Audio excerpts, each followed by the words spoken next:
Prime TV. देश भर में आयोजित की जा रही एसएससी सीजीएल परीक्षा 2025 ने एक बार फिर निराश किया है। इस परीक्षा में करीब 28 लाख उम्मीदवार शामिल हो रहे हैं। यह परीक्षा सुबह से ही अव्यवस्थाओं और तकनीकी गड़बड़ियों की खबरों से काफी गिर गई है। जी हां, परीक्षा 3 शिफ्ट में आयोजित हो रही थी। पहली शिफ्ट सुबह 9 बजे से लेकर 10 बजे तक, दूसरी 11:45 से 12:45 तक और तीसरी जो शिफ्ट थी वो 2:30 बजे से लेकर 3:30 बजे तक थी। लेकिन कई परीक्षा केंद्रों पर इसे रद्द कर दिया गया है। एसएससी सीजीएल अभ्यर्थियों ने शिकायत की है कि उन्हें समय पर एंट्री नहीं दी गई, कहीं तकनीकी दिक्कतें आई तो कहीं कुछ और। सबसे बड़ी खबर गुरुग्राम, दिल्ली और जम्मू के केंद्रों से आई है, जहां पर एसएससी परीक्षा को ऑफिशियल तौर पर निरस्त कर दिया गया। कर्मचारी चयन आयोग ने इस संबंध में नोटिस भी जारी किया है। इससे हजारों उम्मीदवारों की मेहनत और भविष्य पर सवाल खड़े हो गए हैं। यह स्थिति केवल एक दिन या परीक्षा की नहीं है। एसएससी की परीक्षाओं में इस तरह की गड़बड़ियां बार बार सामने आती रही। एसएससी की परीक्षाएं लगातार सवालों के घेरे में है।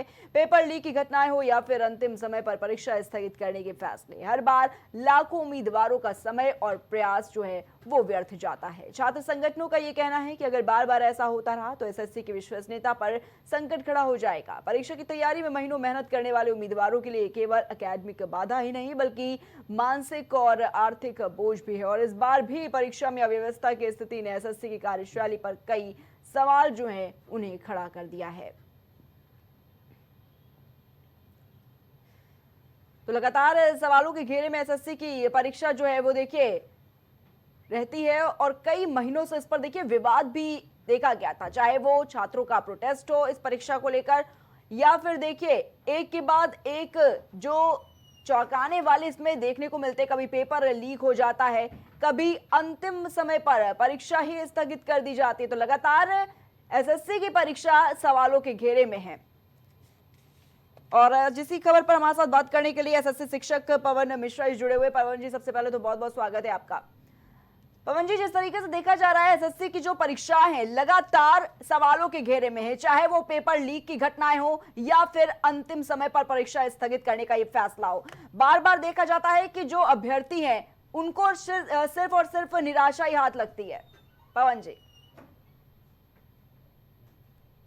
टाइम में एसएससी सीजीएल की बात करें, इस बार बच्चे तो रास्ते में थे तो उनको रास्ते में पता चलता है कि उनका सेंटर चेंज हो गया है। एक स्टूडेंट के साथ ये दिक्कत हुई, वो रास्ते में उसका सेंटर चेंज करके दूसरा दिया जाता है और उसे तुरंत एक थोड़ी देर बाद नोटिस आता है कि आपका एग्जाम ही पोस्टपोन हो चुका है।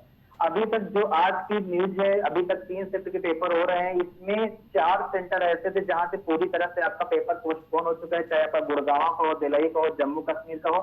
और अभी यहाँ पे आरपी मेमोरियल पब्लिक स्कूल है, वहाँ पे मेमोरियल है जयपुर का, वहां का भी पेपर पूरी तरह से पोस्टपोन हो चुका है। बात बड़ी ये नहीं है मैम कि पेपर पोस्टपोन हो रहा है, बड़ी बात होती है बच्चा रास्ते में, और बच्चे से स्ट्रगल टाइम होता है, स्टूडेंट का बहुत ही स्ट्रगल टाइम होता है, जहां पे उसने 3-4 साल तैयारी करके किसी तरह अपने आप को तैयारी के लिए लाया होता है। अब होता क्या है, बच्चा रास्ते में उसी समय उसके ऊपर नोटिस आता है, पता लगा बच्चा वो बस में बैठा है, बच्चा वो ट्रेन में बैठा है, कितनी दूर, एक तो सेंटर पहली बात नजदीक नहीं है कि बच्चा अपने घर के पास होगा। अगर बच्चे को 300-400 किलोमीटर 500 किलोमीटर पेपर देने के लिए भेजा जा रहा है, अगर उस समय उस बच्चे का पेपर पोस्टपोन कर उठेगा तो किस तरीके की मानसिक स्थिति से गुजरेगा, इसका जिम्मेदार अभी तक एसएससी की तरफ से कोई भी जवाब नहीं आ रहा है। और बच्चा बहुत मैम लिमिटेड बच्चा आता है, मतलब बहुत ही सामान्य घर का बच्चा होता है जो एसएससी जैसे एग्जाम में बैठता है, बहुत हाई फाई घर का मैम बच्चा नहीं होता वीआईपी घर का।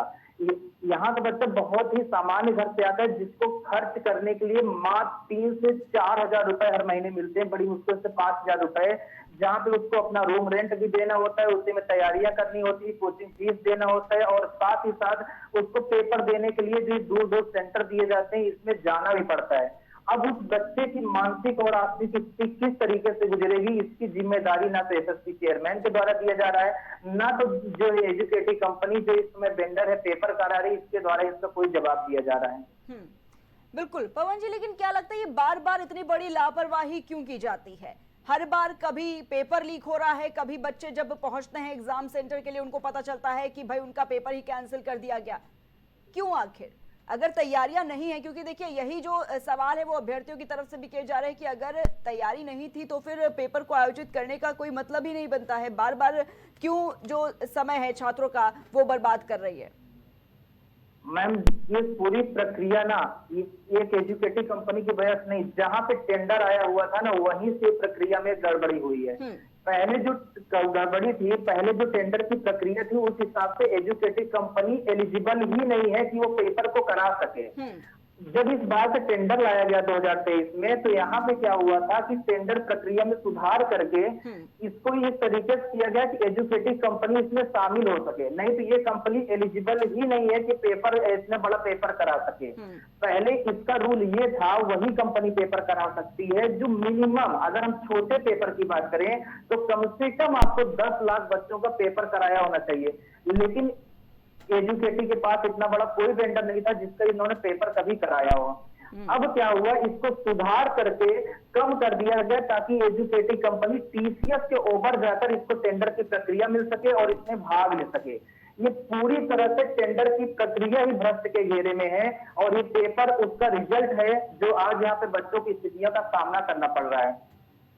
जी पवन जी, लेकिन देखिए जब एसएससी परीक्षा को लेकर छात्र जो थे वो सड़कों पर थे, प्रोटेस्ट कर रहे थे और जो तस्वीरें थी सबने वो तस्वीरें देखी, पूरे देश में वो तस्वीरें देखी गई, किस तरीके से प्रोटेस्ट देखा गया। उसके बाद ये कहा जा रहा था कि अब जो परीक्षा होगी एसएससी सीजीएल की उसको बड़े ही पारदर्शिता के साथ कराया जाएगा, कोई भी कमी नहीं होगी।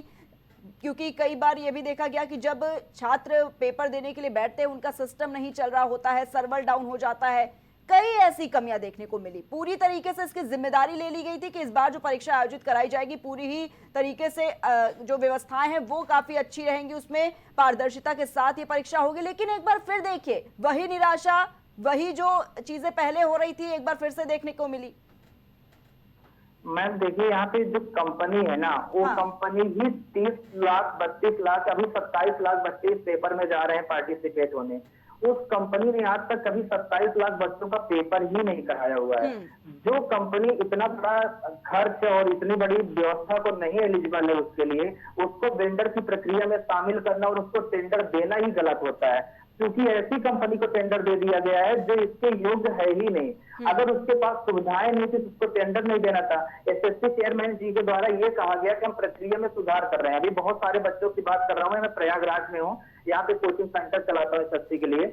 अब यहाँ पे मैंने बहुत सारे बच्चों से बात की, उन्होंने बोला कि प्रश्नों की प्रक्रिया में सुधार हुआ, अभी तक बहुत सारे प्रश्न गलत आ रहे थे, उसमें थोड़ा सुधार देखने को मिला और माउस और कीबोर्ड की जो समस्याएं थी इस बार कम देखने को मिली हैं। लेकिन अभी भी ये प्रक्रिया में नहीं हुआ कि रैंडमली किसी एग्जाम का सेंटर कैंसिल कर दिया जाता है और रीजन क्या दिया जाता है, या तो टेक्निकल ग्लिच है या फिर एडमिनिस्ट्रेटिव रीजन है। इसके अलावा कुछ भी नहीं बताया जाता बच्चे से आखिर समस्या क्या है, कोई जेन्युइन रीजन भी नहीं दिया जाता है। अब वो बच्चा कहां से करेगा, उस स्थितियों को कैसे फेस करे। और ये प्रक्रिया मैम अभी भी अगर यही वेंडर रहा एजुकेटिव, इसको सुधार करने में करीब 1 से 2 साल लगेंगे, क्योंकि अगर आप किसी बच्चे से ग्राउंड लेवल पे जाके बात करिए, सेंटर इस जगह पे बनाए गए हैं जहां पे पता लगा उसको नालियों के बीच से भरे हुए पानी भरा हुआ है, उसके बीच से सेंटर तक पहुंचने में जा रहे हैं। मतलब कई छोटी छोटी जगहों पे सेंटर बना दिए गए हैं जहां पे व्यवस्था ही नहीं है। पता लगा बगल में कुछ जानवर है, उनकी आवाजें आ रही हैं और बगल में यहाँ पे सेंटर चल रहा है। मतलब ये प्रॉपर इंफ्रास्ट्रक्चर ही नहीं है इस कंपनी के पास जिसको पेपर कराने का मौका दे दिया गया है। जी पवन जी, देखिए अब तो कई ऐसे उम्मीदवार हैं, कई ऐसे बात कर जो अभ्यर्थी हैं उन्होंने तो उम्मीद ही पूरी तरीके से छोड़ दी है, क्योंकि बार बार इस तरीके की जो लापरवाही देखने को मिल रही है। उनका साफ तौर पर कहना है कि हमारी तो जो विश्वसनीयता है एसएससी पर वो खत्म हो चुकी है। और शायद ही कई ऐसे अगर ग्राफ में देखा जाए तो कई ऐसे छात्र हैं जो पूरी तरीके से अब टूट चुके हैं। वो तो ये कह रहे हैं कि अब हम परीक्षा देंगे ही नहीं एसएससी की, क्योंकि एक बार हो जाता है, 2 बार हो जाता है, लेकिन लगातार इतनी बड़ी लापरवाही, इतनी बड़ी गड़बड़ी देखने को मिलती है। बिल्कुल ये सवाल उनका भी लाजमी है।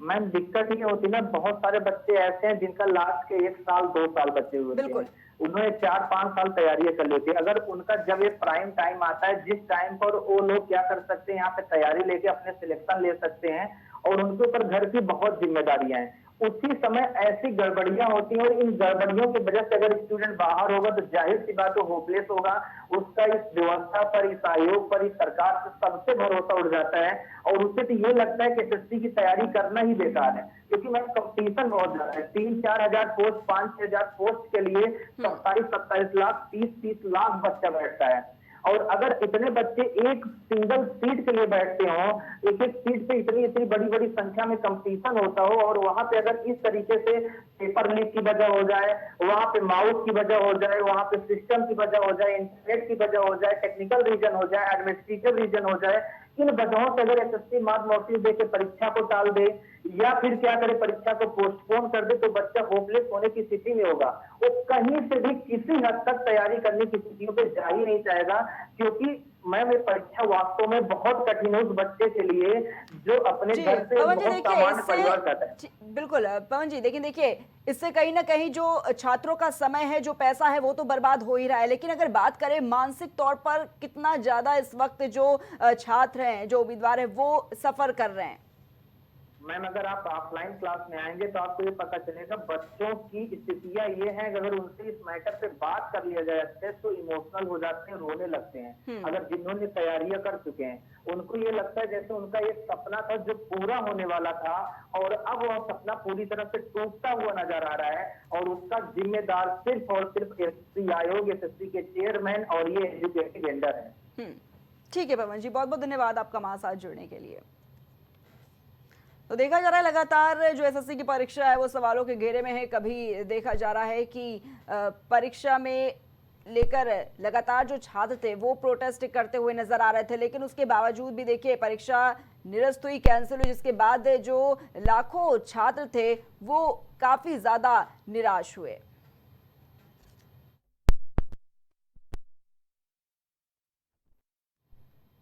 बिहार चुनाव